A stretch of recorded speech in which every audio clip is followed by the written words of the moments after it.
Oiê, seja muito bem-vindo ao Na Leitura. Hoje contamos Querida Tia, da Valérie Perrin, uma história delicada e misteriosa sobre amor, passado e família. Lembre-se de que essa é uma narração caseira, então caso escute qualquer barulho externo, é apenas a vida real acontecendo. Vamos juntos? Início do capítulo 37, 1º de novembro de 2010. Prefeitura de Savoie, Carteira Nacional de Identidade, número 98761. Sobrenome em branco. Nome: Blanche. Data de nascimento: 7 de março de 1946. Naturalidade: Flumet. Departamento: Sauier. Domicílio: Flumet. Descrição física: altura: 1,43. Cabelo: castanho. Olhos: castanhos. Nariz médio, formato do rosto oval. Pele, em branco. Sinais marcantes, em branco. Digital, 2 polegares. Assinatura do titular. Chambéry, 3 de janeiro de 1958. O prefeito. Mas por que rasuraram o sobrenome? De olhos arregalados, Natalie lê e relê cada palavra. Analisa os carimbos, o selo, passa o dedo de leve. Ela não tira os olhos do papel em suas mãos e acaba dizendo: Viu a assinatura? É um X. Ela tinha 12 anos quando tirou o documento. Não tinha mais nada no envelope? Nada. Não menciono o outro envelope, no qual encontrei um artigo sobre o pai de Blanche. Contarei depois. Ela estuda o retrato da menina. Não tenho lembrança da sua tia quando era mais nova. Olha, digo deixando na mesa uma foto de Colette. Ela tem mais ou menos a mesma idade de Blanche na carteira de identidade. Minha tia segura os ombros do meu pai, e dá para ver o castelo de Seneschal no fundo. Imagino que tenha sido uma foto tirada por Blaise, que tinha uma câmera. Sempre levei essa foto na carteira. Minha mãe me deu quando eu tinha a idade de Colette na imagem. Meu pai é tão lindo que dá vontade de morder. Caramba! Salta Nathalie arquejando. Falei a mesma coisa quando encontrei esse documento escondido embaixo do móvel agora há pouco. É uma loucura mesmo. Dá para confundir uma com a outra. Parecem até gêmeas. Dizem que todo mundo tem uma sósia na Terra. Pois é. Você já viu a dupla Vida de Veronique? Qual é essa? Perguntou Nathalie, franzindo as sobrancelhas em dúvida. É um filme com a Irene Jacob. Filme espetacular, devastador. É a história de Veronique e Veronique. Uma é polonesa, a outra francesa. Elas não têm nenhum grau de parentesco. Nunca se conheceram, mas são idênticas em tudo. E sentem as mesmas emoções, ao mesmo tempo. Vi sim, também tem uma marionetista. Interpretado por Philippe Voltaire. Você ficou vermelha, Agnes. Eu amava esse ator. Queria trabalhar com ele. Mas ele se foi um pouco antes de eu abrir meu último processo de casting. Sabe, preciso amar alguém para conseguir filmar. Ainda mais um homem. Por isso... Bom, não me interessa. Interessa muito. Me conta das suas conquistas. Conquistas? Que conquistas? Estamos desviando o assunto. Natalie fica decepcionada por eu ter cortado a conversa. Por que Colette se fingiu de morta quando Blanche faleceu?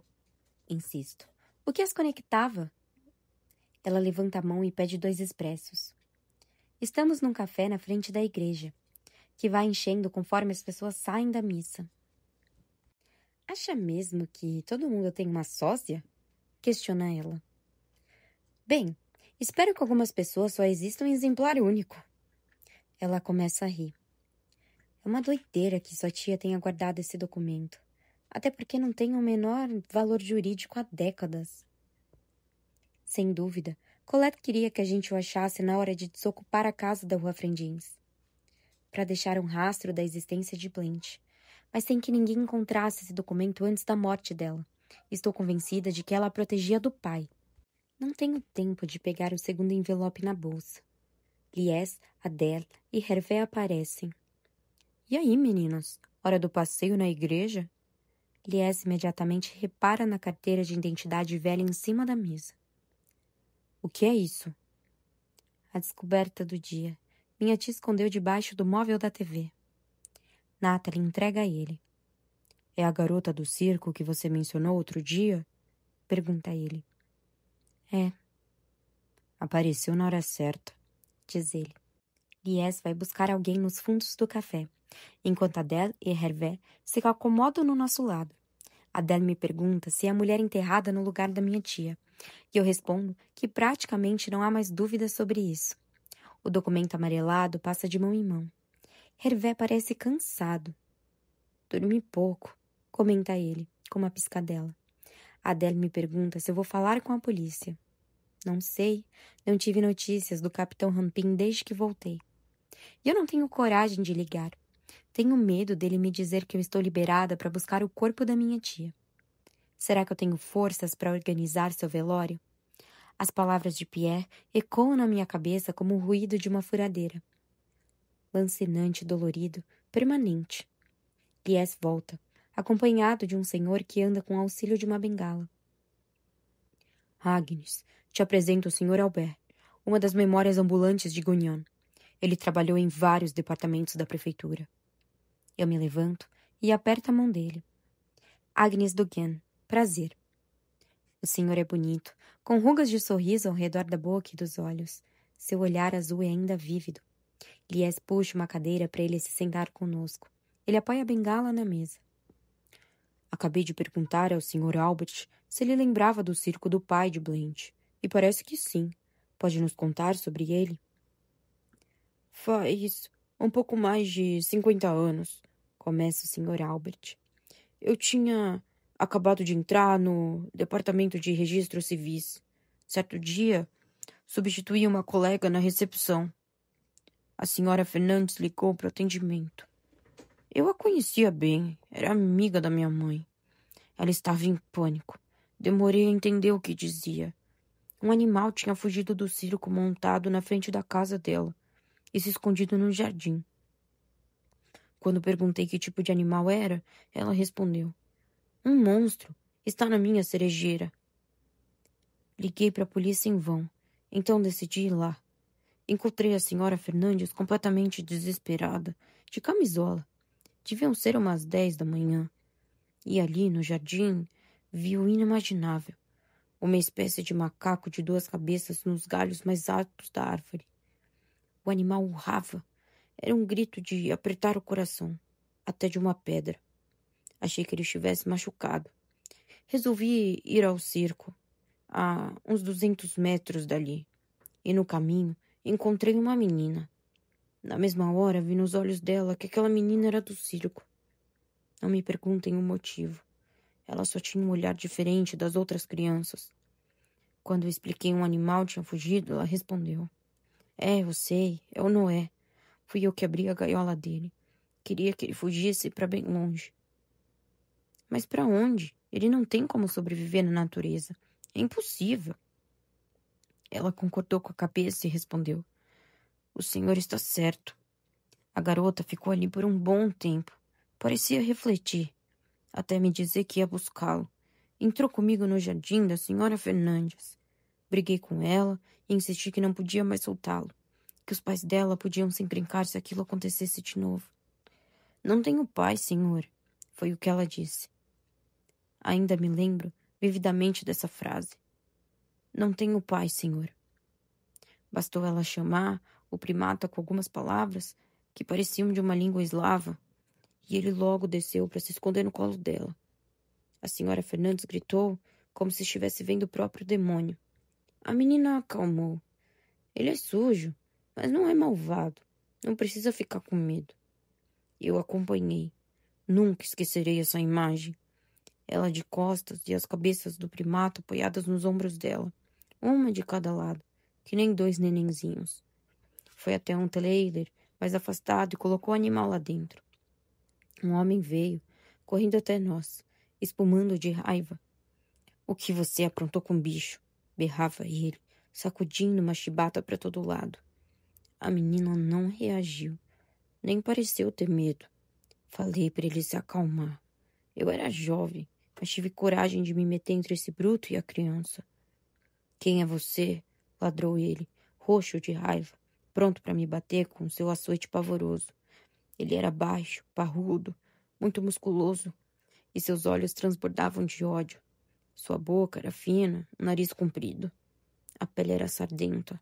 Tinha muitas tatuagens nos braços, punhais de tamanhos variados. Na época, isso não era comum.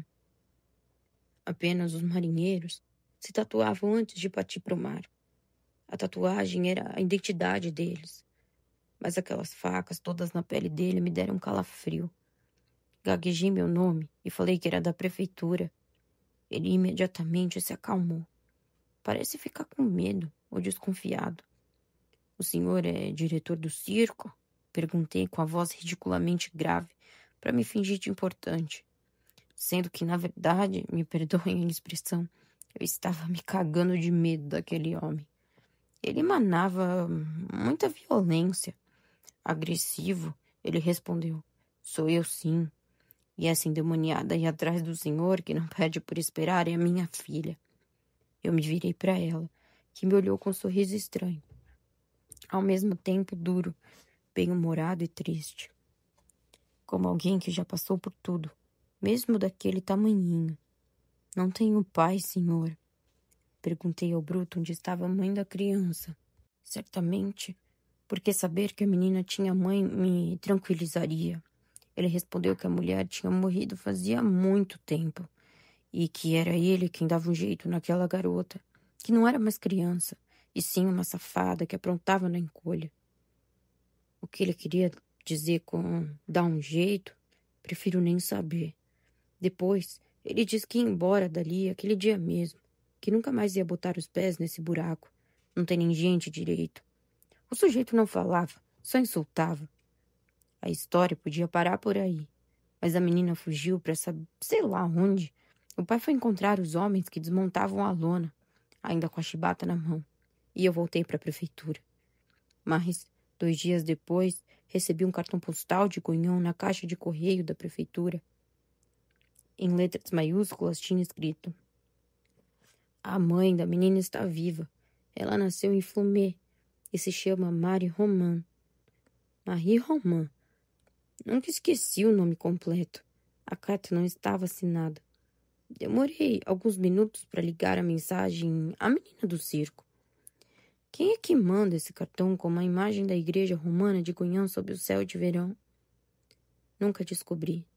Voltei para a praça de Gaule e eles tinham sumido. Nunca mais os vi. Nem o pai, nem a menina. Liguei para a prefeitura de Flumet no mesmo dia. Falei que precisava verificar a identidade de uma pessoa e procurava uma tal de Marie Roman, que morava em sua jurisdição. Eles disseram que retornariam no mesmo dia, mas não ligaram. Telefonei no dia seguinte. Fui atendido por uma mulher muito antipática que também ficou de ligar de volta, mas não ligou. E depois esqueci. Abandonei e deixei pra lá. E pensei: do que adianta contar pra essa Marie Roman que talvez um dia eu tenha encontrado a filha dela em Gunhão? E depois? Isso faz uns 50 anos. Guardei o cartão postal no escritório por um tempo, mas acabei jogando fora ou perdendo. Não sei mais. Fim do capítulo 37. Início do capítulo 38. 1º de novembro de 2010. O rádio transmite um programa sobre Simone Valéry. Simone conheceu seu futuro marido, Jean Dezel, em uma filmagem em 1942. Eu adorava esse casal, tão carismático. Eu os vi 3 vezes em cena. Nas 3 vezes, pura alegria. O amor dela partiu há 2 anos? Quando ela irá ao seu encontro? E eu? Que amor encontrarei aos 40 anos? Pierre e eu não envelheceremos juntos. O que dirão de nós quando morrermos? Quem de nós partirá primeiro? O ator ou a cineasta? Qual de nós falará do outro no noticiário? Posso te perguntar uma coisa? Indaga Lies. Achei que ele tinha pegado no sono no banco de carona, mas pelo visto não. Lógico. Desligo o rádio. Por que você ainda usa o sobrenome do seu ex-marido? Pressiono as mãos no volante. Estamos a 50 quilômetros de Annecy. O sol ainda está alto. Quero chegar antes de anoitecer. Pegamos emprestado o carro de Adele. Galera, eu tenho um Citroën parado na garagem. Saio com ele uma vez por ano e olhe lá. E eu lá tenho cara de quem anda de Citroën, brincou Lies, antes de pegar o carro com ela. No bar, Lies me falou. Pronto, vamos para Flumé. Já arranjamos o carro.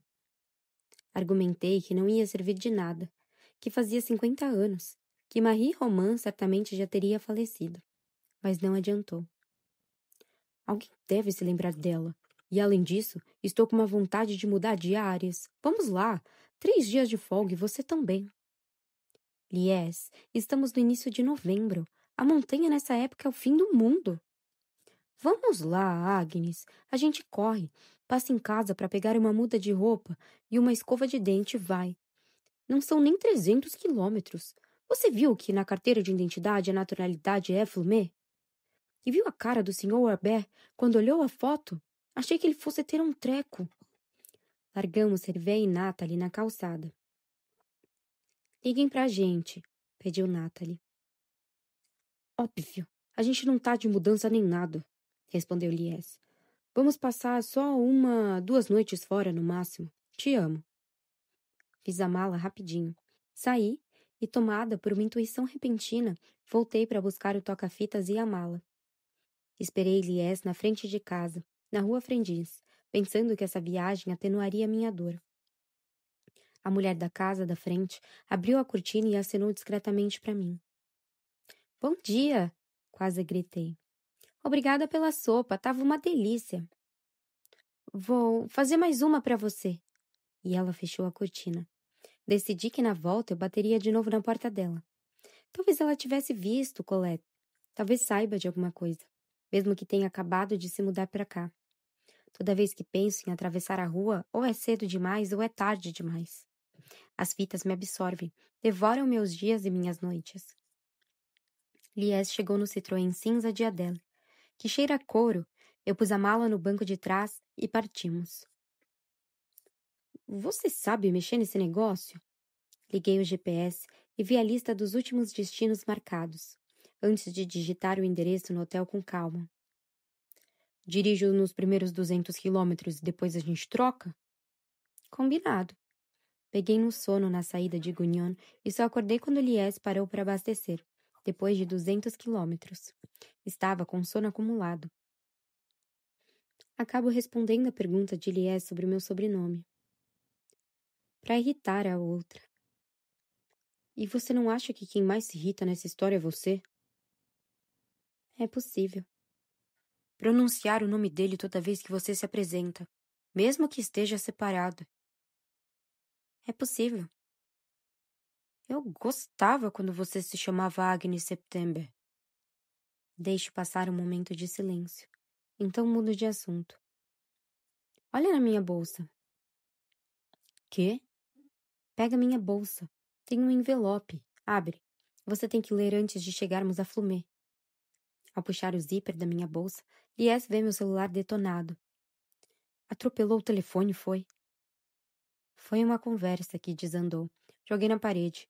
Mas foi por causa disso que encontrei os 2 envelopes escondidos debaixo do móvel da Colette. Mas por quê? Um troço desses custa o olho da cara. Eu sei. Foi o que o meu ex-marido, do sobrenome que ainda uso, disse quando me deu de presente.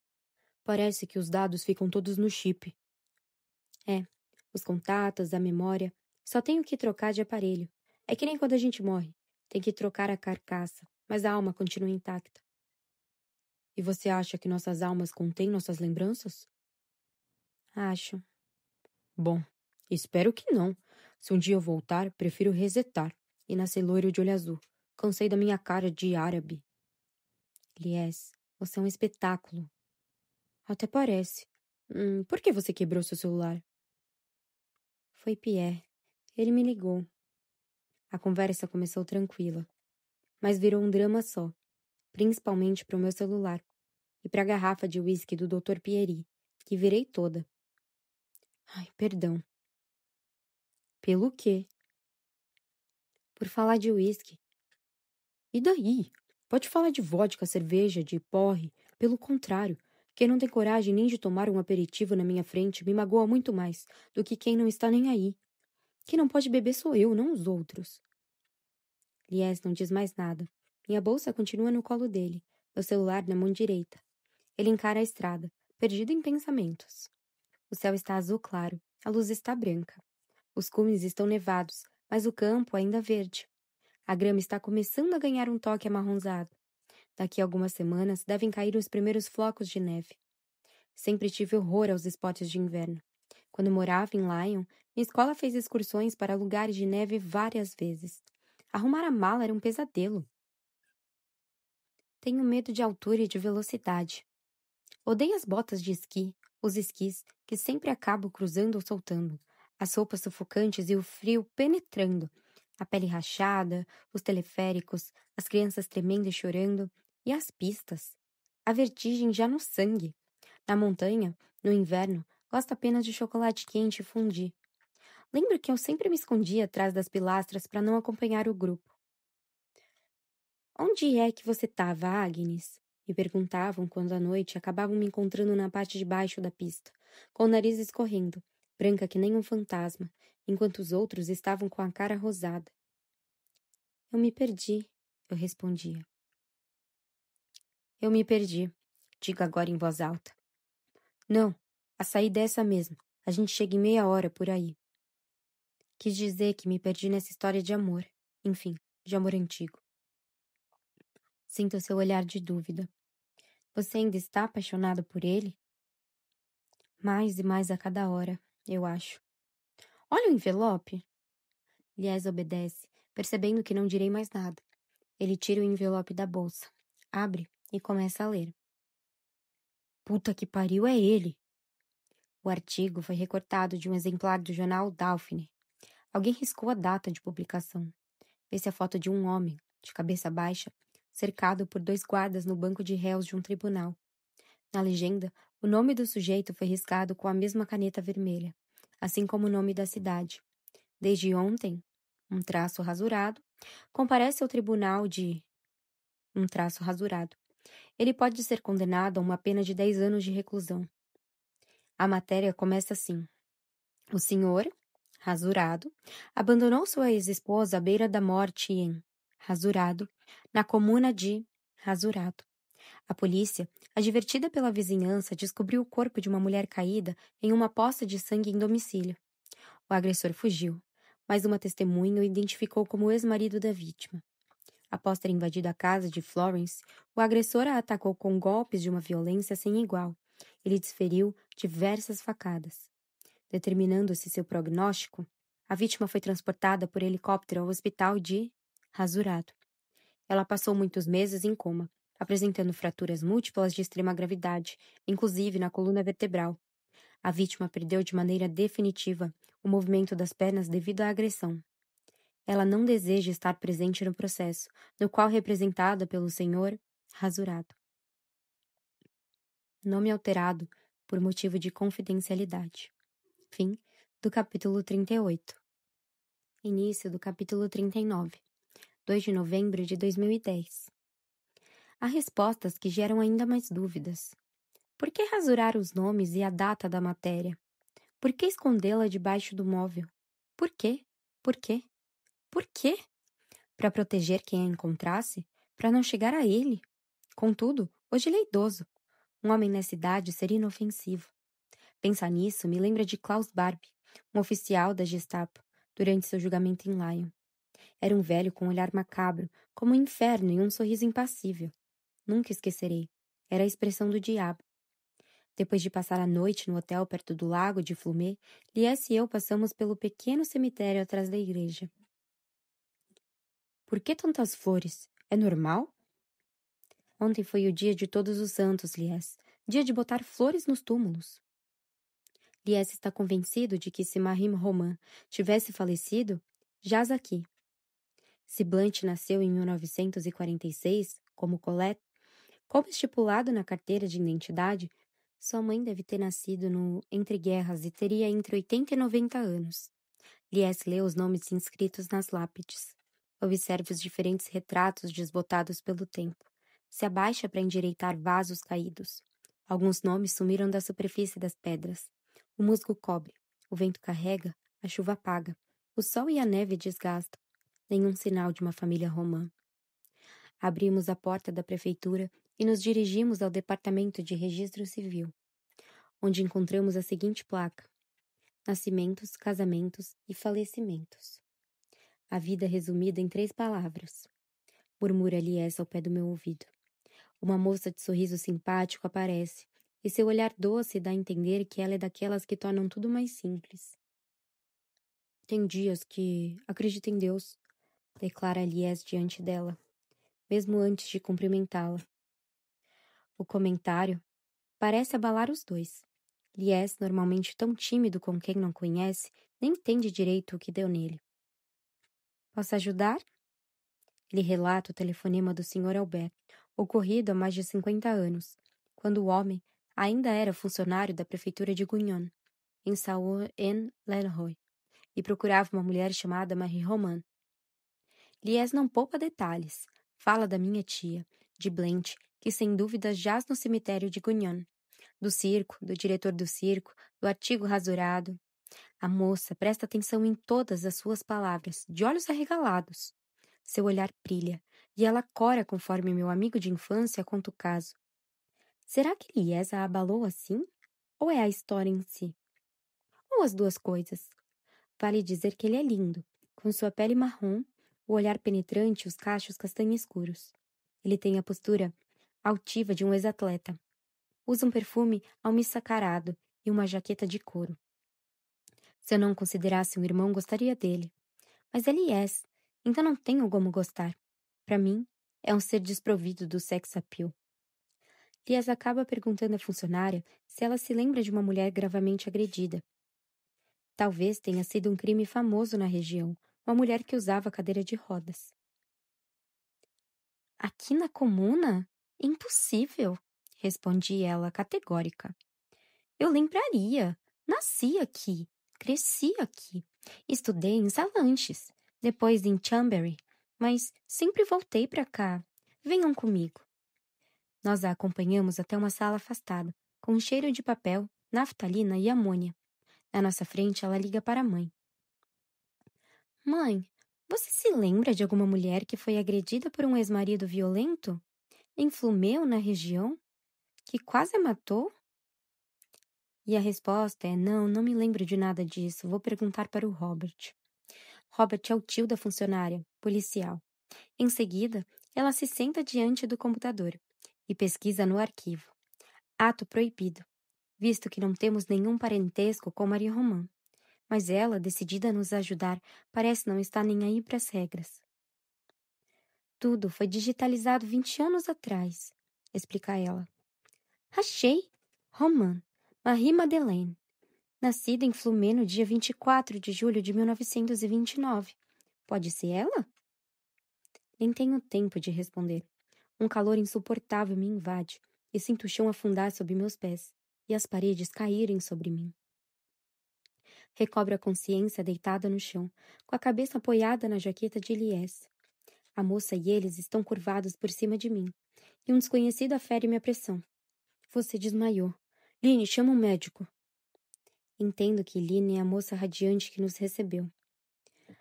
A pressão está boa, diz o médico. Não vejo nada atípico. Quando foi essa última refeição, senhora? De manhã, no hotel, comi umas frutas e tomei 2 cafés. A senhora tem andado muito estressada? Não consigo responder. As imagens todas ecoam na minha cabeça, me impedindo de articular qualquer palavra. Minha tia no necrotério, a voz nas fitas, a adoção de Mokhtar, Louis Bertol, o Dr. Pierry, a casa da rua Frendins, Pierre ao telefone, Blanche, Marie Roman, sob uma poça de sangue, o cemitério. Sinto as lágrimas subirem e o calor voltar à cabeça, ameaçador. Com um olhar, suplico a Lies que responda por mim. Sim, diz ele. Ela está passando por um momento difícil. Bom, vou prescrever uma coisa, mas venha ao meu consultório depois para tirar sangue e fazer um exame. Aqui, fique com o meu endereço.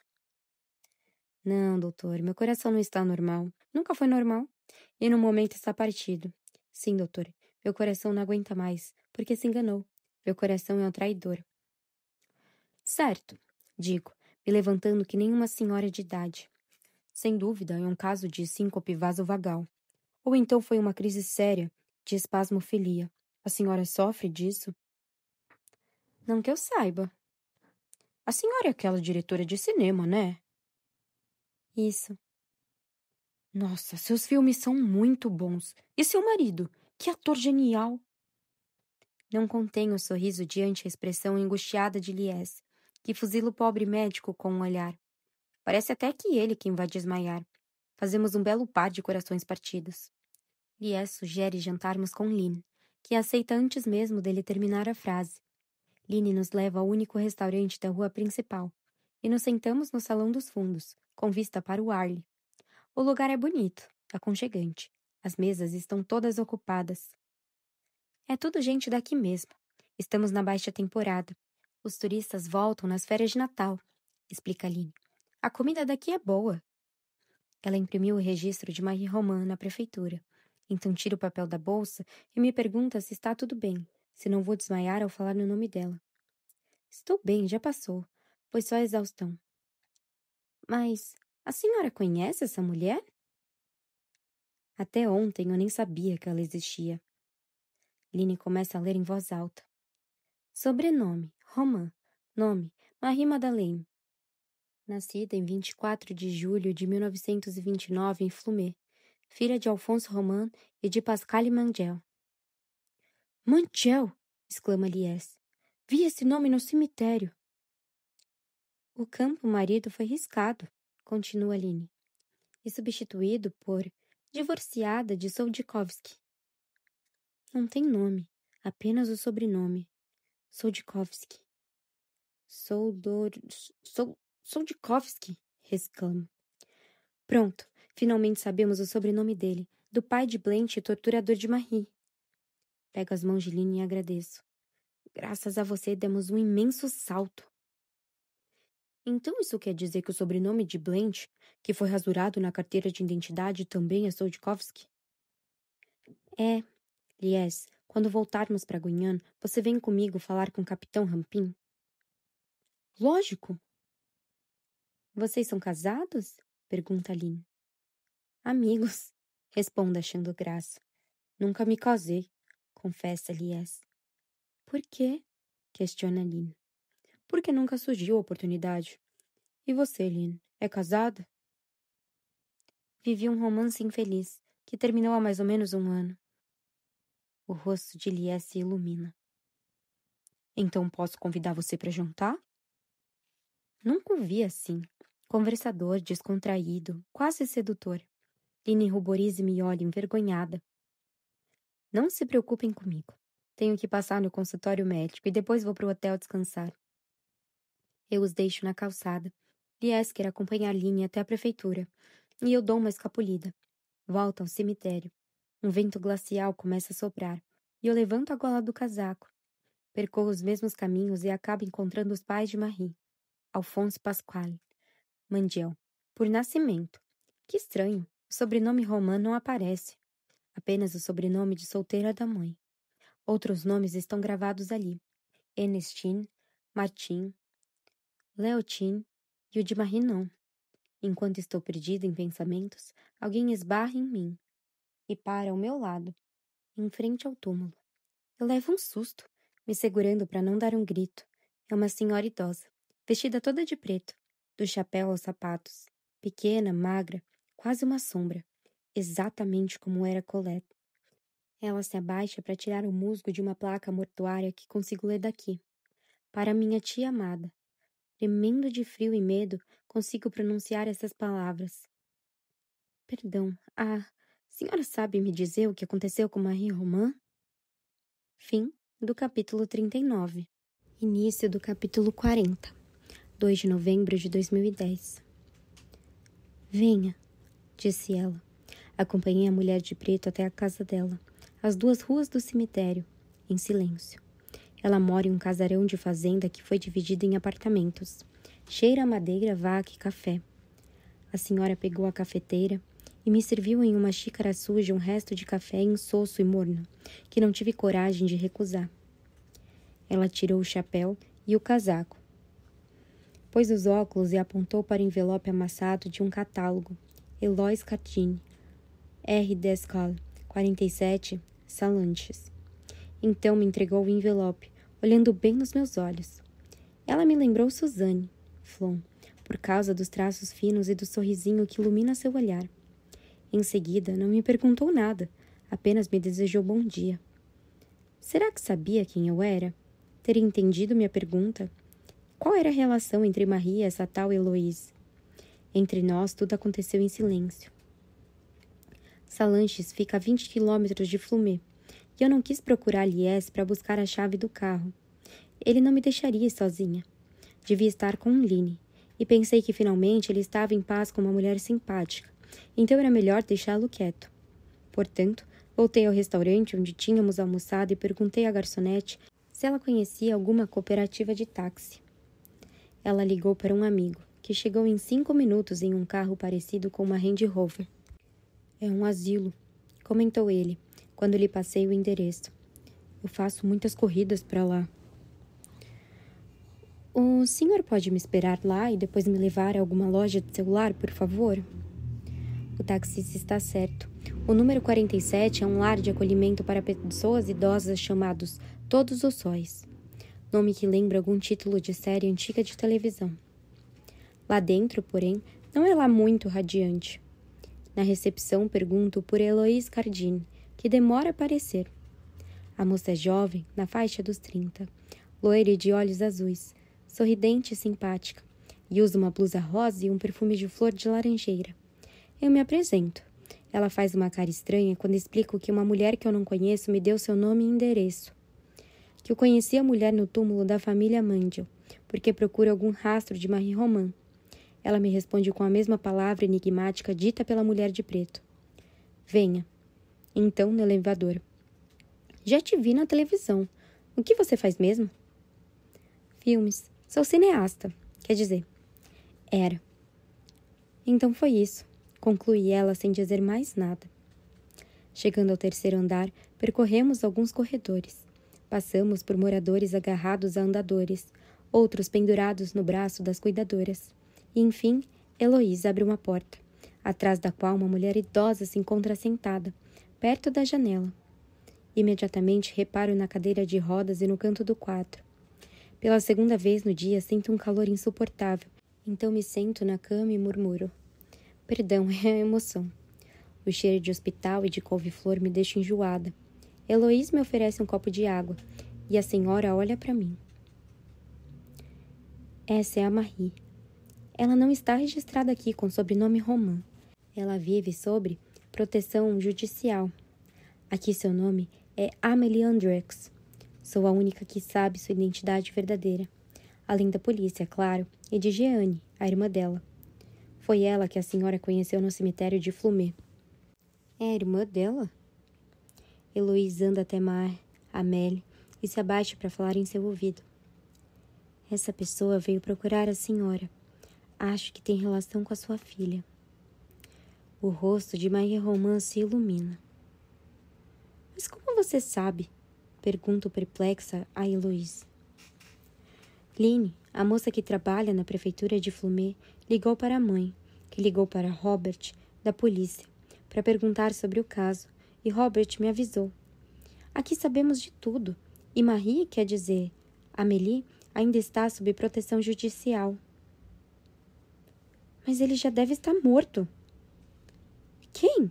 Pergunta Eloise surpresa. O Soldoro Soldikovski. A senhora entra em pânico ao ouvir o nome. Fica agitada, começa a gemer. Emite sons aflitos e inaudíveis. Ela me encara apavorada. Como ousei pronunciar o nome dele? Como pude cometer esse erro? E o que eu vou dizer para ela? O que eu vim dizer? Que sua filha morreu e foi enterrada há 3 anos no lugar da minha tia? Meu Deus do céu, o que eu vim fazer aqui? Eu pego a mão dela. Peço perdão por assustar a senhora, sinto muitíssimo. Ela se acalma aos poucos, me encara por um bom tempo e enfim murmura. Blanche, é você? Blanche? É você, minha filha. Você veio, meu anjo. Ela estende as mãos e acaricia meu rosto. A testa, as bochechas, o nariz. Ela se perde em pensamentos. E eu também. Não se preocupe. Blanche mora com a minha tia, que a protege há anos. Marie, Amélie sorri. Seus olhos se enchem de lágrimas. Eu sabia que minha filha era protegida por alguém, mas não sabia por quem.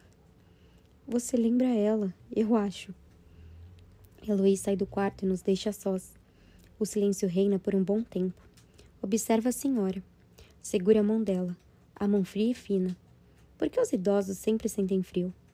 Ela usa roupas limpas, de boa qualidade. Está penteada, perfumada.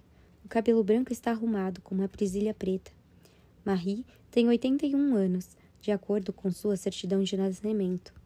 Percebo que Blanche morreu prematuramente. Colette também. Nenhuma das duas terá direito a um tempo extra. Muito menos meus pais. As pessoas na minha vida morrem jovens. Onde sua tia mora? Sua voz me arranca do devaneio. Gugnon, em Saône-l'Eloy. Blanche a conheceu na escola, quando o circo passou pela cidade. Então ela tinha uma amiga? Tinha. Aliviada, ela fecha os olhos. 2 lágrimas escorrem por rosto magro, deslizando pelos sulcos da pele. Não ouso falar mais nada. As lágrimas de uma pessoa idosa são insuportáveis e paralisantes. Quando os franceses foram libertados dos alemães, vivi o contrário. O inimigo ocupou meu território. Conheci Leveguene no fim da guerra. Leveguene? Soldikovski.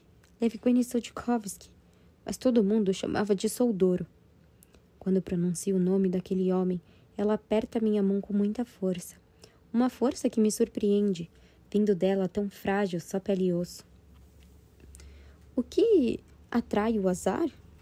Da primeira vez que o vi, ele fazia acrobacias absurdas, pendurado em uma corda. Eu o achei bonito, incrivelmente talentoso e corajoso.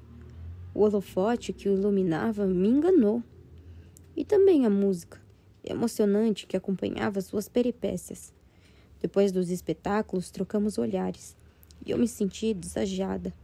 Fiquei toda boba porque um artista como ele tinha se interessado por uma moça como eu. Soldouro me seguiu até em casa para ver onde eu morava. Eu estava com 2 amigas e achamos graça. Ele voltou no dia seguinte. E no outro, até eu dar bola para ele. Não sei se o amei. Nem no começo. Eu tinha medo. Temer alguém não é amar. Eu tinha 16 anos e ele 17. Fico desconcertada com o jeito dela se expressar. Tudo parece tão nítido em sua memória. Eu morava com meus pais, continua. Nós nos encontrávamos à noite. Ele passou mais de 1 ano com um circo na região. Annecy, Albertville, Chamonix e arredores. Sempre dava um jeito de me encontrar no meu quarto de madrugada. Ele não tinha habilitação, mas ainda assim dirigia. Na época eu trabalhava de lavadeira. Ficava muito cansada, mas não achava ruim. Eu gostava muito das minhas colegas. Ele tinha acabado de perder o pai e precisava cuidar de tudo. Com ele, todo mundo andava na linha. Pensei em escapar, contar tudo para minha irmã e para os meus pais e desaparecer. Mas não falei nada. E acredite, o silêncio pode matar. Soldouro continuou a aparecer toda noite. Ele dormia por algumas horas e ia embora antes do amanhecer que nem um ladrão. Engravidei. Escondi a gravidez dos meus pais e dos meus amigos. No dia 7 de março de 1946, dei à luz a uma criancinha em um quarto de menina. Nunca vou esquecer a cara dos meus pais quando me viram com a bebê no colo ao amanhecer. Eu tinha parido sozinha, em silêncio. Eles acordaram com o choro de Blanche. Àquela altura, Soldouro tinha desaparecido. Quando descobriu que eu estava de barriga, como ele dizia. Ele me chamou de vagabunda, disse que a filha não podia ser dele, que eu era uma vadia e merecia ser abandonada. Voltei a trabalhar, deixava Blanche com a minha irmã Jeanne, que era babá. e toda noite eu ia buscar a bebê. Meus pais aceitaram que ficássemos as duas sob o seu teto. Nessa época eu estava quase feliz, mas isso não durou. Sabe-se lá por quê. Soldoro voltou quando Blunt tinha 6 meses. Minha vida teria sido muito diferente se ele tivesse seguido seu caminho maldito e nos deixado para trás.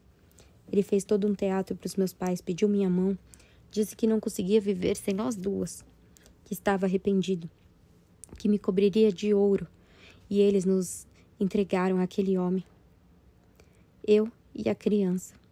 Nós nos casamos em Flumet, diante dos meus pais e da minha irmã. Eu achava que seria bom para minha filha ter um pai, não ser vista como a bebê bastarda de uma mãe moça. Como pude ser tão ingênua? No dia seguinte, Blunt e eu nos mudamos para o circo, para as estradas, para o frio do inverno e o calor sufocante no verão, para o inferno na terra. Soldoro rapidamente me fez de escrava, e não hesitava em me dar uns tapas ou até me espancar, como fazia com os trabalhadores e os animais do circo. Eu temi pela menina.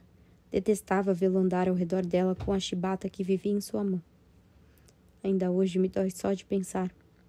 As chibatas que ele dava queimavam e deixavam vergões na pele. Conforme os meses se passavam, ele fazia reinar o terror. Ele se orgulhava de ser respeitado, temido.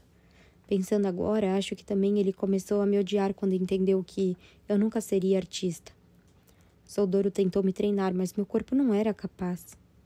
Toda esperança que ele nutriu em relação a mim virou decepção, e ele começou a me chamar de inútil. Eu aguentei 2 anos, 8 temporadas até fugir com Blunt. Roubei dinheiro do caixa e peguei o primeiro trem. Estávamos em Reims e, como uma idiota ingênua, em vez de ir para onde ele nunca nos encontraria, voltei para a casa dos meus pais com a minha filha e implorei que eles nos abrigassem. No dia seguinte, Soldoro apareceu, chorando lágrimas de crocodilo para o meu pai, prometendo que se esforçaria para garantir nosso conforto. E meus pais cederam novamente. Minha irmã tinha se mudado, e às vezes penso que se ela estivesse ali quando voltei, não nos teria deixado ir embora com ele. Quando mostrei minhas cicatrizes, meu corpo martirizado, meus pais me disseram que eu deveria ter coragem. No caminho de volta para o inferno, Soldoro jurou que me mataria na próxima fuga e que me entregaria para a leoa comer. Disse que eu podia até morrer, mas que ele nunca deixaria a criança comigo, que a filha era dele, que ele tinha planos para ela. Que planos? Eu que tinha que protegê-la. Ela pede um copo de água, que eu sirvo. Então continua o relato assustador. No circo trabalhava Natália, uma mulher forte que Soldoro exibia ao público porque ela tinha barba. Natália me disse para ir embora antes que fosse tarde demais. Ela sentia que meu marido descontava todo o ódio em mim e que sua loucura só aumentava. Ele passava horas se exercitando na frente do espelho. Estava cada vez mais musculoso. Tinha uma faca tatuada no antebraço. Aquele punhal me aterrorizava. Ele foi tatuando outros ao longo dos anos, que só fui ver muito tempo depois. Eu obedecia como um animal adestrado, mas tudo era pretexto para corrigir a inútil. Até o dia em que ele me vendeu. Exatamente, ele me vendeu para um cafetão. E foi embora sem olhar para trás, sem escutar minhas súplicas. Passei meses trancada em uma casa perto de Estrasburgo. Me lembro dela como se fosse ontem. Os colchões nos quartos do tamanho de celas, os lençóis, o sexo, o banheiro, os cadeados, o sabonete, a água de colônia, as outras garotas, os cheiros de corpo e comida. Éramos todas alimentadas juntas, como cachorros em um canil, sem nem nos olharem. Davam comprimidos para não menstruarmos e, sem dúvida, para não engravidarmos. O que era aquilo que faziam a gente engolir? Éramos uma dezena de garotas, todas jovens. Algumas não falavam uma palavra de francês. Os clientes eram pedreiros e não eram malvados nem cruéis. Até que consegui fugir. Certa noite, o carcereiro estava tão bêbado que se esqueceu de trancar a porta. Nunca corri tão rápido. Levei uma faca comigo. Prometi que me mataria se ele me encontrasse e que não voltaria à casa do diabo. Não procurei a polícia, mesmo tendo sido sequestrada e estuprada. Eu pensava apenas em 2 coisas. Fugir de Soldoro e encontrar Blunt. 2 coisas opostas, impossíveis. Estava desesperada, mas eu sabia que Natália estava cuidando de Blunt. O que eu não sabia era se o monstro já havia descoberto que eu tinha escapado do cárcere. Eu saí apenas com um vestido de prostituta, sapatilhas e um pano para cobrir os ombros. Era pleno inverno e fazia muito frio. Fui encontrada por uma mulher na rua, uma mulher chamada Aline, que trabalhava no Exército da Salvação. Não falei nada, não contei nada da fuga, dos meses de prostituição, mas aceitei as roupas de frio e a refeição que me ofereceram. Fingi que queria voltar para a casa dos meus pais em Savoia. Onde mais eu poderia encontrar refúgio? Sempre acabamos voltando para casa. Ela me ajudou. Me botou no trem com uma passagem, um saco de comida e alguns francos. Cheguei em Salanches no dia 5 de janeiro de 1949, às 8 da noite. Mas não fui a Flumê procurar meus pais, que me traíram 2 vezes. Eu não sabia onde minha irmã estava. Bati na porta de uma colega antiga na lavanderia. Ela me recebeu, apavorada com o meu estado. Por um tempo me deu abrigo. Eu morria de medo de Saldor estar me esperando na casa dos meus pais. Ele ou o sujeito para quem tinha me vendido.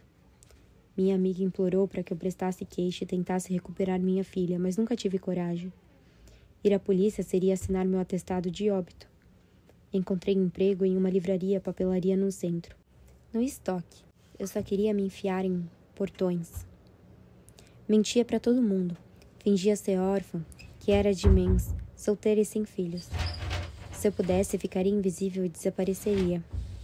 Eu desembalava as caixas de livros e cadernos. Guardava tudo. Cuidava do abastecimento das encomendas. Morava no quartinho ao lado da loja. Sem atraso, sem dívida.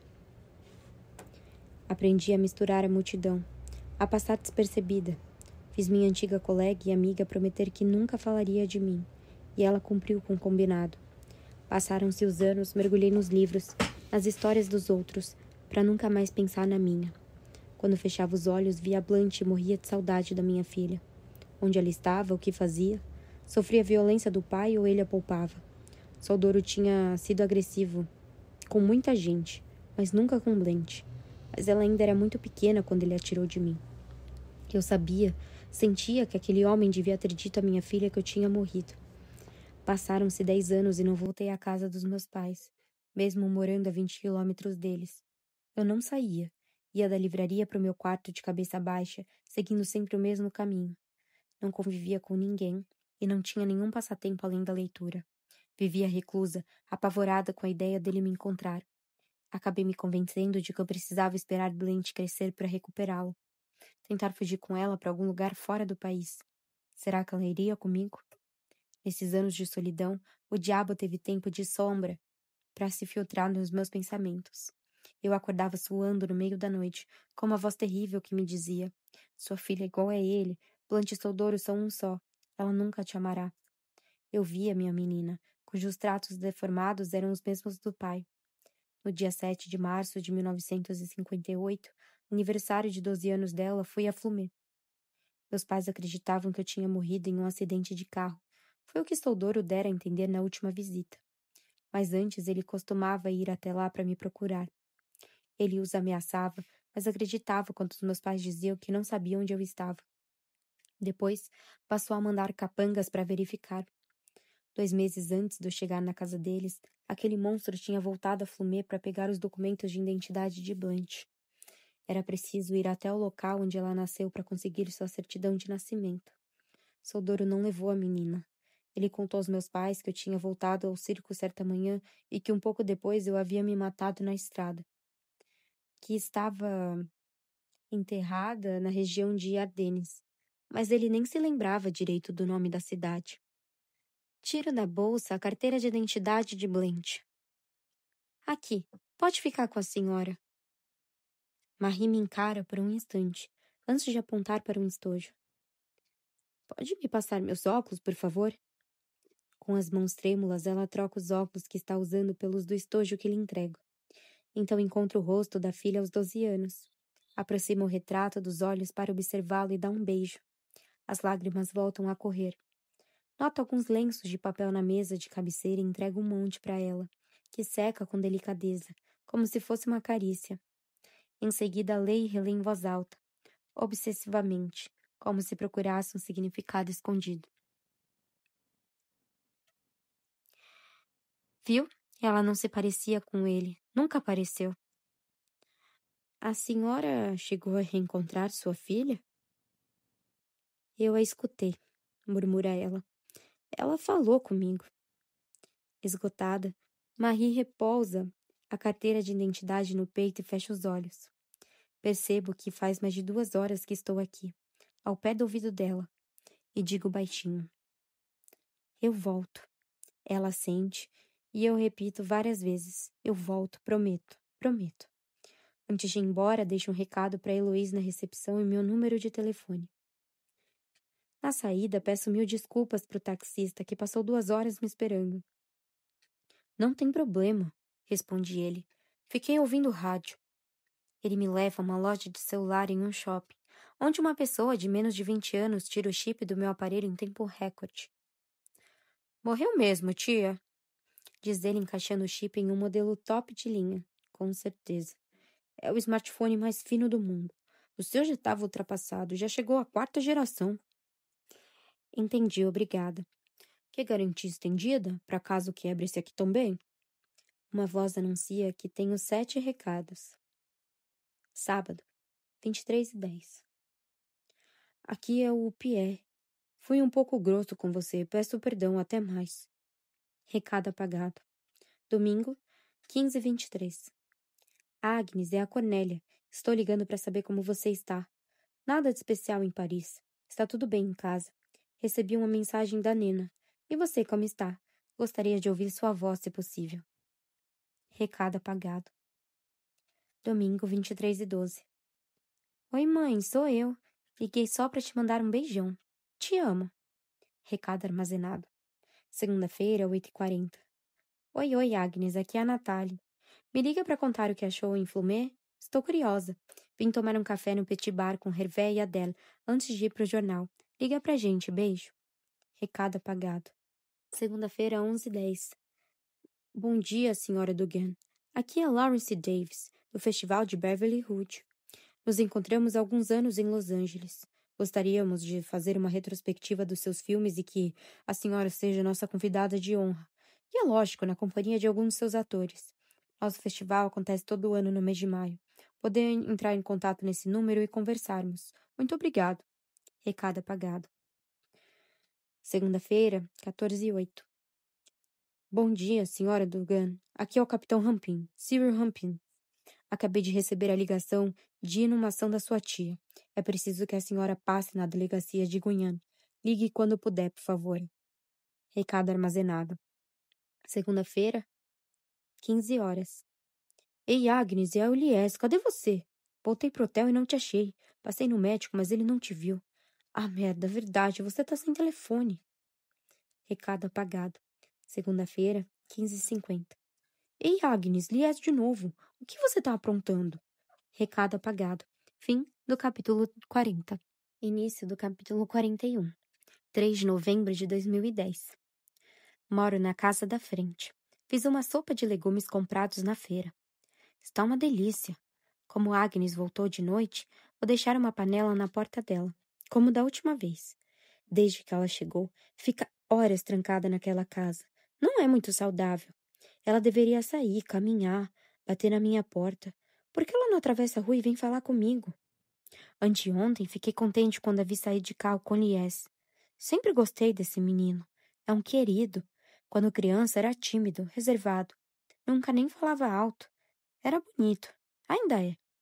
Conheci bem os pais dele, que eram donos do hortifruti. Fiz minha carreira na prefeitura de Gunhan, no registro civil, de 1956 a 1996. Eu cuidava dos registros oficiais. Nascimentos, falecimentos, adoções, certidões de estado civil familiares e individuais. Conheço quase todo mundo em Gunhan. Lies acompanhou o pai para registrar sua irmãzinha, Zéia, que nasceu em casa. O parto foi tão rápido que a mãe nem teve tempo de ir para a maternidade. Ela foi atendida pelo Dr. Pieri.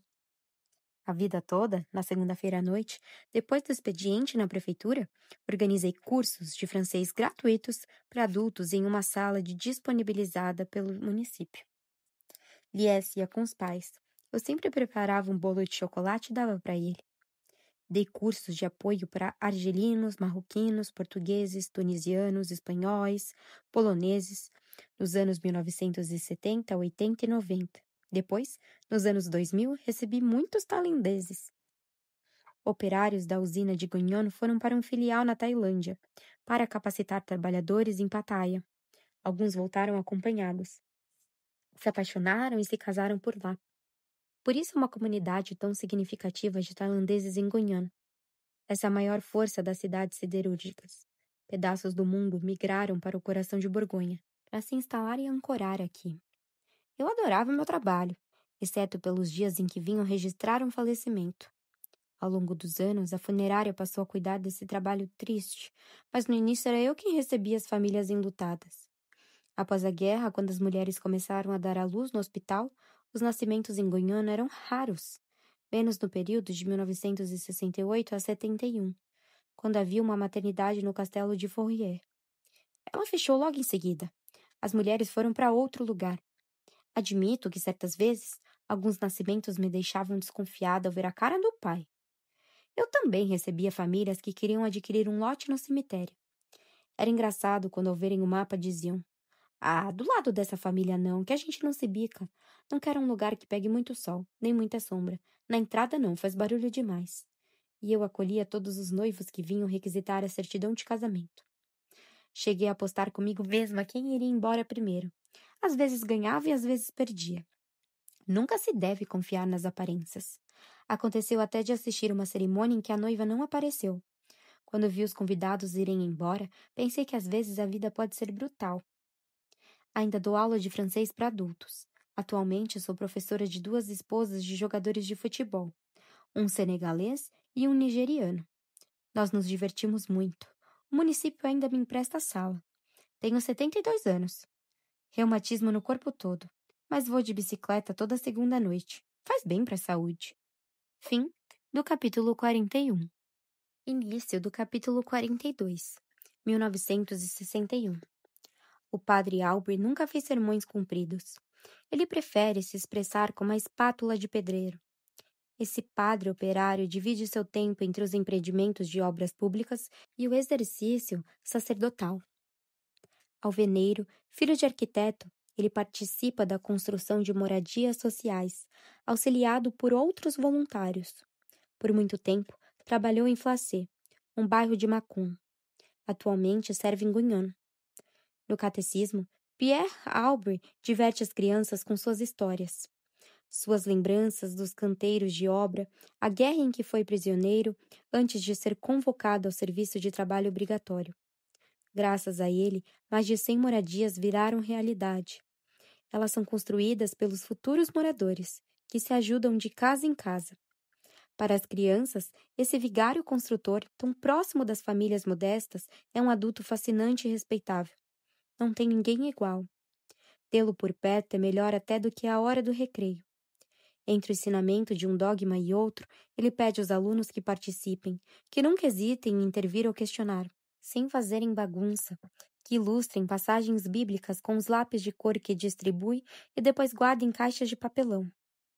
E, depois do Pai Nosso e da Ave Maria, no pátio anexo à paróquia, organiza partidas de queimado. Não divide os times entre meninas e meninos, são todos iguais nos dois lados. Com o padre Albert, a palavra é livre como um pássaro cuja gaiola finalmente foi aberta. O homem é um raio de sol para todos. Se a religião for isso, então realmente se trata de algo fantástico. Esse ano, Jean September está entre seus alunos. O padre o catequiza desde que ele passou a morar com Mokhtar e a tocar órgão na igreja todo dia depois da aula, e também no domingo, após o sermão. Jean September sensibiliza profundamente o padre Albert, que, contudo, está acostumado a tratar de situações delicadas e doloridas. É ele quem escuta os paroquianos no confessionário. Quem acolhe o sofrimento e o cotidiano frequentemente, difícil do seu rebanho. Ele sabe escutá-los e, às vezes, responder. No entanto, nunca ficou tão abalado com um caso individual. Porque há algo de divino nesse menino. Porque ele não tem nada que estar aqui. Seu lugar é outro. Ele sente cada silêncio de Jean como um triunfo do diabo. O padre Albert abre a porta da sapataria de Mokhtar em uma manhã de terça-feira de 1961. Há 2 lugares onde se sente à vontade. Nos canteiros de obra, lanchando com os portugueses e no bistrô da Praça Forges com Mokhtar, quando debatem sobre o mundo bebendo uma terceira xícara de café. Sentada à máquina de costura, a jovem Colette trabalha em um cinto sob agulha.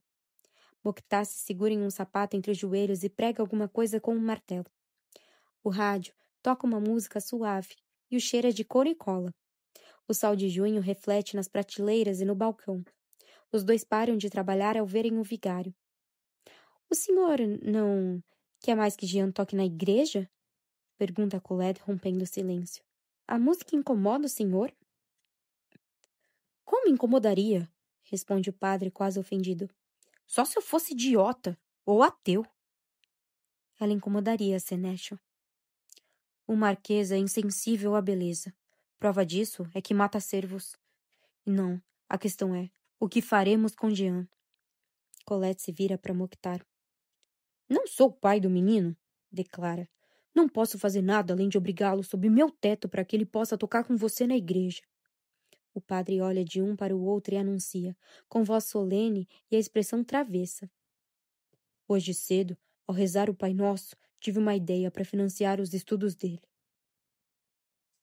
Fita de número 12. Colette. A usina de Guignon se modernizava, e a cidade logo se tornaria a capital mundial do inox. Imagina só, Agnes! Nossa cidadezinha no interior da França ia ganhar destaque mundial. Isso salvou as finanças de Mokhtar e as minhas também. Tínhamos tanto a fazer com os sapatos de toda aquela gente que chegava na cidade que precisamos trabalhar o triplo. E fui efetivada, deixando de ser aprendiz. Eu pagava a Mokhtar uma quantia para cobrir minha hospedagem e a de Jean. A usina logo empregaria quase 4.000 assalariados e viveria seus anos dourados. Foi assim que surgiu a ideia do padre Albert para ajudar Jean. A cidade precisava de novas moradias. Estavam construindo um novo bairro operário, financiado pela usina, o bairro de Gágeres. Casas conjugadas na parte baixa da cidade. Seriam moradias modestas. Nosso vigário foi conversar com o diretor da usina, cujo nome não lembro, e fez uma proposta. Organizar uma rifa na região para a usina e a igreja patrocinarem um menino prodígio. Parece que o homem caiu da cadeira. Um menino prodígio em Guignon? E o padre teria respondido. Meu senhor, se fosse a missa o senhor saberia. Cada pessoa poderia comprar um bilhete, e quem ganhasse a rifa receberia uma casa. Pois é, o prêmio era uma casa. Era preciso recolher muito dinheiro, pois Jean ainda era novo, ainda tinha muitos anos de estudo pela frente. A casa ainda existe. Vá visitar um dia, Agnes, e agradeça. Fica na estrada de Toulon-Saint-Arroux, no sentido do castelo de Presles. Lembra?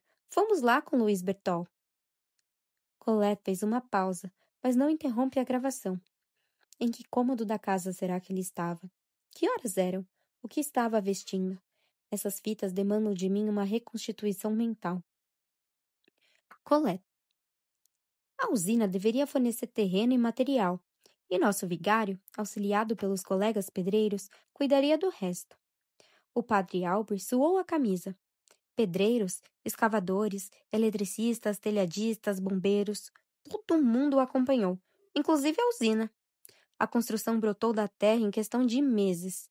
É uma casa simples, no estilo dos anos de 1960, mas tem 3 quartos e uma garagem.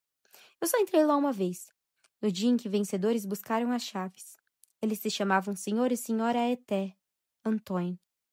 Filho deles, que eu conheço bem, ainda mora lá. Ela interrompe a gravação. Escuta o barulhinho do botão de pausa. Em seguida, ela continua. O padre Albert dizia que era preciso correr, que o estudo musical de Jean não podia mais esperar. Ele era pior do que eu. Virou a missão da vida do padre. Muito depois, soube que a marquesa havia compartilhado confidências com ele. Ela era vigiada pelo marido, mas contribuíra com o projeto. Éramos todos obcecados pelo talento do meu Jean. Menos a mãe. 2 semanas antes do início da rifa, a história tinha se espalhado pela cidade. Havia um pequeno gênio entre os moradores de Guignon, filho de camponeses cujo pai tinha morrido. A população precisava se mobilizar para que o menino estudasse em Lyon. E ainda por cima, o prêmio da rifa era uma casa. No domingo anterior ao grande lançamento, que foi o evento da década, a igreja de Goiânia lotou. Tinha um mar de gente lá dentro. Os moradores da região foram escutar o menino e certamente aproveitaram e rezaram para que ganhassem o grande prêmio. Uma multidão daquelas. Até a mãe apareceu. Séria, pálida que nem uma hóstia. Eu a cumprimentei. Daniela aproveitou para chorar e eu para ir falar com Blaze. O Marquês estava carrancudo, mas presente. Ele passou por mim e por Blaze sem nos olhar, impassível. Eu a escuto rir. Colette. A senhora Senesha não teve coragem de expor sua alegria. Onde ela havia fracassado, talvez alguém tivesse sucesso. Blaze passou a missa inteira de mãos dadas comigo. Quando as primeiras notas de Johann Sebastian Bach fizeram as paredes vibrarem, eu soube que era o fim da dor, da injustiça de ser mal-nascido. Íamos vencer. Meu motivo para estar na terra se concretizaria. Seu pai não seria separado do piano. Mokhtar, como sempre, ficou na frente da igreja sentado no banco. Alguns dias depois, o prefeito, o diretor da usina e o vigário iniciaram a operação diante do povo da imprensa local. Inúmeras famílias compraram vários números para concorrer ao grande prêmio. Uma casa nova. Era preciso ir à prefeitura para pegar os bilhetes. Havia um cofre na recepção. Toda noite, o dinheiro era recolhido lá e depositado no banco. Na época, ainda eram os francos antigos. Cada bilhete custava 10.000 francos. Equivale a menos de €1 hoje em dia. Vendemos 6.757 bilhetes. Eu me lembro do número até hoje. Muitas vezes sonho com ele. Foi a usina que imprimiu os bilhetes. Primeiro imprimiu 1.000 e depois não parou mais. A rifa recolheu 67 milhões de francos antigos. Uma fortuna na época. A direção da usina depositou o dinheiro em uma conta a qual ninguém tinha acesso. O diretor financeiro da usina era encarregado de transferir a pensão correspondente durante 7 anos, até Jean atingir a maioridade. Transferia também o valor necessário para suas roupas e seus deslocamentos de trem. Em 1968, quando Jean acabou os estudos com o Sr. Levitan, ainda sobrava dinheiro. Por consenso entre a usina, a igreja e a prefeitura, uma votação decidiu que o restante iria para uma ONG de combate à pobreza. Pausa. Retoma a gravação. O sorteio aconteceu no dia 14 de julho de 1961, na Praça Forges. Na ocasião, a equipe da prefeitura montou um tablado. Jean, de pé entre o padre Albert e o prefeito, me procurava na plateia com um olhar. Ele não entendia muito bem o que estava acontecendo. Sempre estava imerso em seu mundinho repleto de música. É importante agradecer direito quando te derem o microfone, expliquei a ele mais cedo naquele dia. Dizer muito obrigada pela ajuda de todos. Nunca vou esquecer o que fizeram por mim. E graças a vocês vou realizar meu sonho. Repita, Jean. Repita até decorar as palavras. Um longo silêncio. Colette. Foi o Sr. Duclos que fez o sorteio e anunciou os ganhadores. O senhor e a senhora Eté, como te falei. Toca o telefone fixo. Eu tomo um susto. É a primeira vez que isso acontece. A ligação é para quem? Para mim ou para minha tia? Será que a pessoa do outro lado sabe que minha tia faleceu? Eu me levanto, hesitante. Pode ser engano. Olho para o relógio. 8h30. Interrompo a fita. Alô? O telefone toca 4 vezes. 4 vezes eu atendo e ninguém diz nada. Escuto uma respiração do outro lado. Seria Marie Roman tentando me dizer alguma coisa? Marie é a senhora? Acho que escuto vários sim cochichados. Foi a Heloise que deu esse número para a senhora? E nada. Um longo silêncio e desligam. Toca de novo. Atendo. Escuto a mesma respiração. Alô? Um som indistinguível. Angustiante. Parece alguém com dificuldade de respirar. Marie? Então lembro que no Todos Sóis ela é chamada de Amélie. Perdão, Amélie? É a senhora? E começa de novo. Toca mais 3 vezes. Desligam. Passam-se 1 hora em silêncio. Não tenho mais coragem de sair de casa, mas preciso estar na delegacia às 11. Vou me encontrar com o Capitão Rampin para buscar a autorização de inumação de Colette. Liesse vai me acompanhar. A amizade é uma coisa estranha. Somos eu e ele, eu com ele, exatamente como éramos quando crianças e adolescentes, apesar dos 20 anos longe um do outro. Um grande percurso, ao longo do qual fiz uma filha e alguns filmes, enquanto ele comeu o pão que o diabo amassou. Foi barra pesada. A agressão que ele sofreu afetou o homem que ele virou. Quando criança, Liesse era alegre, adolescente também. Ainda o vejo na mobilete, com um sorriso inabalável, cercado por um monte de garotas. Ele era pura alegria. Com os anos desmoronou, como o efeito de uma bomba relógio. Tenho quase certeza de que dei para Heloísa Cadinho o número do celular e não do fixo. Fico na dúvida. Não sei se anotei esse número, que sei de cor, sem nem me dar conta. Não lembro. Acabo ligando para a recepção do lar de idosos para falar com Heloísa. Se Marie estiver à minha procura, a moça certamente saberá. Os atendentes me transferem de um ramal para o outro, até finalmente me informarem que hoje é o dia de folga dela. Posso então falar com a residente Amélie Andriex, por favor? Fique na linha. Após mais 30 toques sem resposta, acabo desligando desanimada. Na saída, me deparo com outra panela de sopa na soleira. Tenho mesmo que falar com a vizinha. Fim do capítulo 42. Início do capítulo 43. 3 de novembro de 2010. O capitão Rampin me entrega o documento de liberação do corpo de Colette. Sua tia não sofria de doença contagiosa, nem usava nenhum aparelho que continha pilhas. Não havia contraindicações à doação de órgãos. Não havia sinal de câncer nem de gravidez. A causa da morte foi infarto do miocárdio, que costumamos chamar de ataque cardíaco. E ela faleceu enquanto dormia.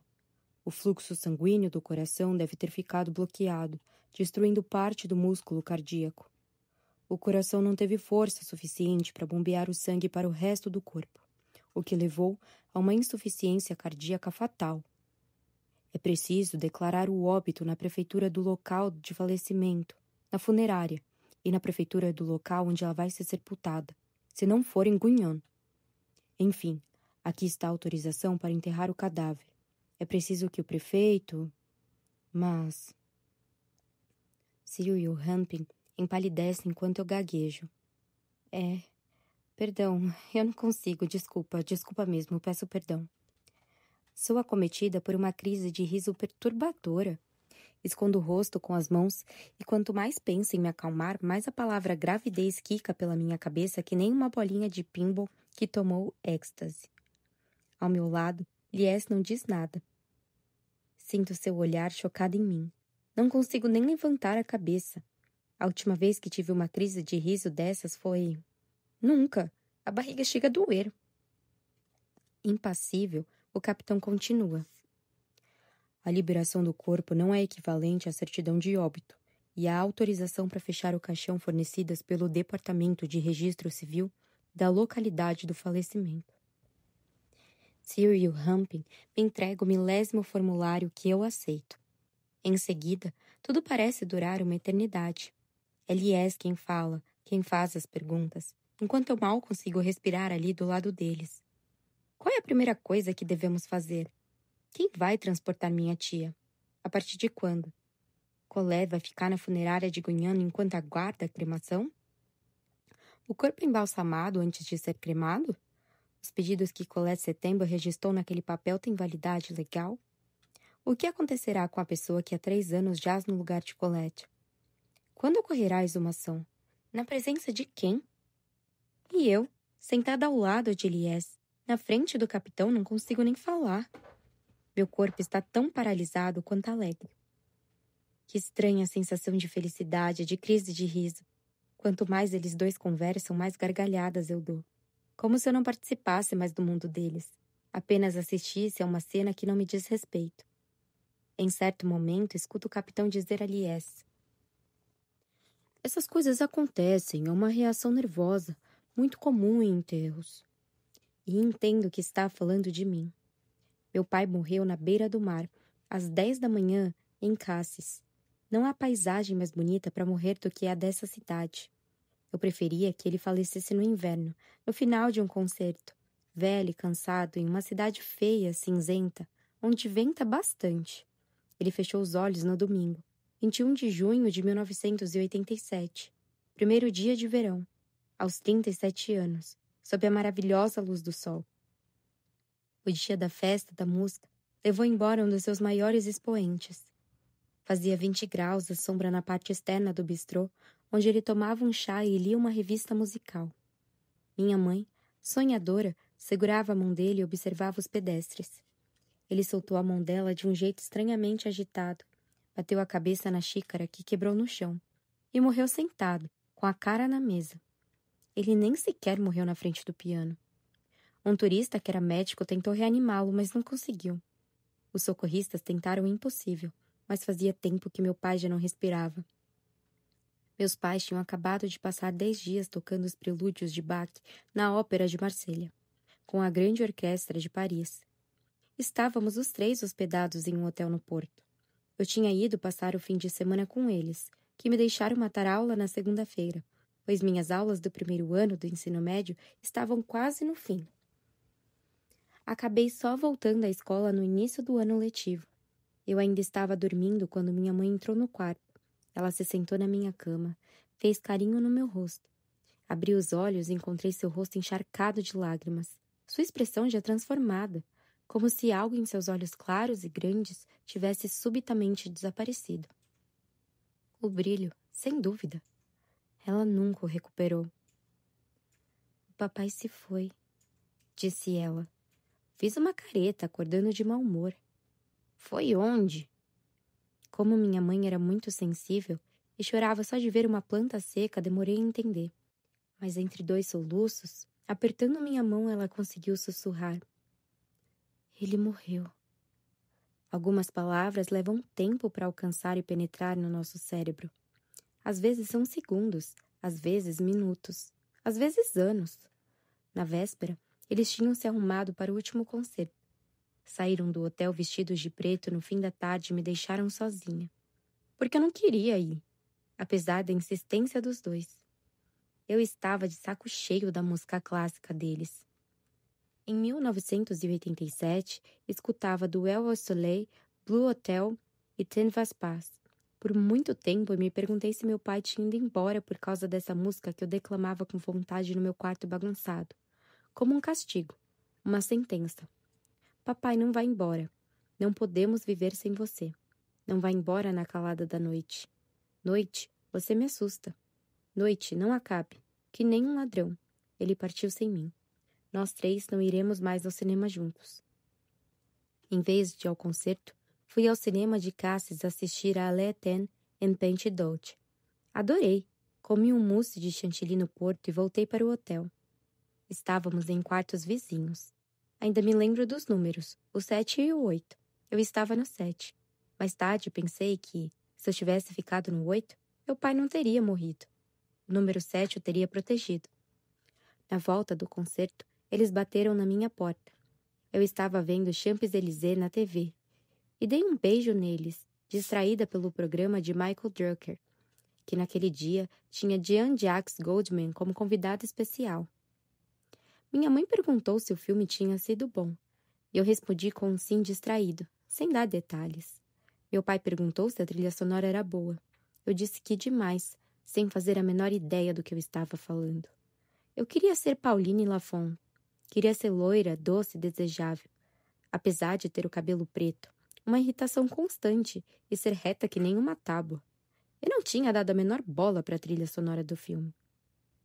Meu pai sentou do meu lado e assistiu ao fim do programa, hipnotizado pelas imagens. Em casa não tínhamos TV. Meus pais viviam em outro planeta. Não conheciam o mundo dos clipes, do Top 50, do Infantes do Rock. Meu pai convivia com Mozart, Bach e Chopin. Nada de Etienne Darro, Chris Isaak, Madonna ou Elsa. Ao escutar Jean-Jacques, várias vezes ele sorriu e comentou: "É bem escrito." Eu o amava de longe. Ele era bonito, grandioso, refinado, sonhador. Eu o amava como se ama um ser que nunca está exatamente presente. Por um lado, porque ele vivia viajando com a minha mãe. Por outro, porque quando voltava se concentrava no piano. Eu não entendia por que meu pai tocava com tamanha obstinação. já que o instrumento era basicamente uma extensão dele mesmo. Porque é possível perder tudo, meu bem. Perder tudo? É preciso trabalhar todo dia para não perder o piano. Quando minha mãe e eu saímos do hotel, tinha gente nas calçadas, risadas, crianças, sorvete, café nas mesas, mar, sol e barcos. Na nossa cabeça chovia, que nem um cartaz antigo do Snoopy que eu tinha na infância. Sempre chove na nossa geração. Uma nuvem soltava gotas de chuva unicamente no cão, enquanto ao redor dele fazia sol. Era preciso tomar uma decisão. Onde meu pai repousaria pelo resto da eternidade? Em Gugnon, perto da irmã. Era evidente, lá onde tinham permitido que ele estudasse música. Ele, porém, morava em Lyon. Tinha estudado naquela cidade, onde também fez seus primeiros concertos. E em Lyon, se seus amigos e admiradores quisessem visitar o túmulo, seria mais simples do que em Gugnon. Minha mãe não dizia nada. Eu estava meio que hipnotizada por algo que me impedia de avançar, de enxergar mais de 1 metro à minha frente. Precisava me agarrar a um braço qualquer para caminhar. Foi Alain Terzieff, diretor do Conservatório de Música de Lyon e melhor amigo do meu pai, que cuidou de tudo. Ele até se prontificou a encontrar uma vaga no cemitério de Guillotière e a transportar o corpo da funerária de Cassis até Lyon. Colette foi de trem, acompanhada de Louis Berthold. 40 minutos de trem até Lyon deu. Lá, um carro os aguardava. Colette queria estar presente no velório. Eu demorei a reconhecê-la. Foi só quando chegou a 20 centímetros de mim que percebi quem era. Primeiro, porque ela estava super arrumada. E segundo, porque tinha envelhecido 10 anos. 20, talvez.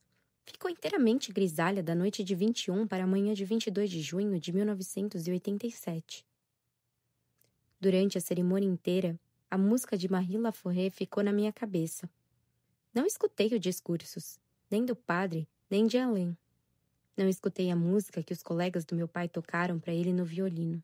Escutei apenas essa música de Marie Laforêt, tocando em minha mente, por causa do cabelo branco da minha tia. Para se despedirem do meu pai, irmão da Colette September, muitos residentes de Gugnon compareceram, todos quietos, recolhidos. Não se morre aos 37 anos. Eles estavam lá por Colette. Pouca gente se lembrava do meu pai em Gugnon. Ele era apenas o menino da foto exposta no saguão da prefeitura e no centro comunitário, que fora embora da cidade ainda muito pequeno para virar um jovem prodígio, que era visto raramente na televisão e que voltava vez ou outra no interior para um concerto de música clássica de pouco interesse. Fim do capítulo 43. Se você está gostando do livro, lembre-se de se inscrever no canal e ativar as notificações para não perder os próximos capítulos da obra. Beijos!